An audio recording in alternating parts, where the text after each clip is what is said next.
কোনো স্ত্রী যখন স্বামীকে মানসিক যন্ত্রণা দেয় তখন আসমানের উপর কি হয় জানলে আপনি অবাক হবেন। আবার কোনো স্বামীও যদি স্ত্রীকে মানসিক যন্ত্রণা দেয় তখনও একটা জিনিস ঘটে, এটা আমরা অনেকেই জানি না। স্বামী স্ত্রীর সম্পর্ককে আল্লাহ মূলত বানিয়েছেন কেন? একজন আরেকজন থেকে মানসিক প্রশান্তি পাবে। স্বামী হবে স্ত্রীর শ্রেষ্ঠ মানসিক ডাক্তার, একজন স্ত্রী হবে তার স্বামীর মানসিক ডাক্তার, এটার জন্য এই সম্পর্ক।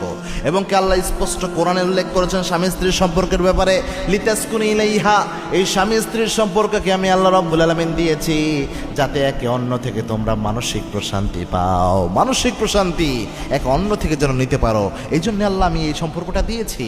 এখন এই সম্পর্কের মধ্যে যদি মানসিক অশান্তি আসে এটা তো পুরাই বিপরীত অবস্থা।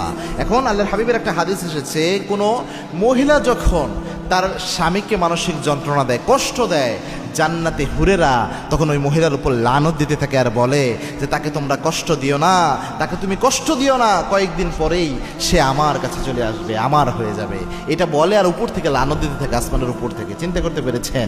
আবার কোনো নারীকেও যদি তার স্বামী মানসিক যন্ত্রণা দেয়, কষ্ট দেয় আর মনে করে যে আমি স্ত্রীর সাথে যাচ্ছে তাই আচরণ করব আর চেলচেলায় জান্নাতে চলে যাব, ব্যাপারটা এত সহজ না।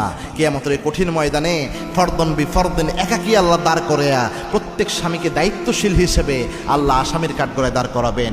যতটুকু জুলুম করেছেন জুলমাতুন ইয়াউমাল কিয়ামা, কিয়ামতে আপনার জন্য ওই জুলুমগুলা, দুনিয়ার জুলুমগুলাই কিয়ামতে অন্ধকার হয়ে যাবে।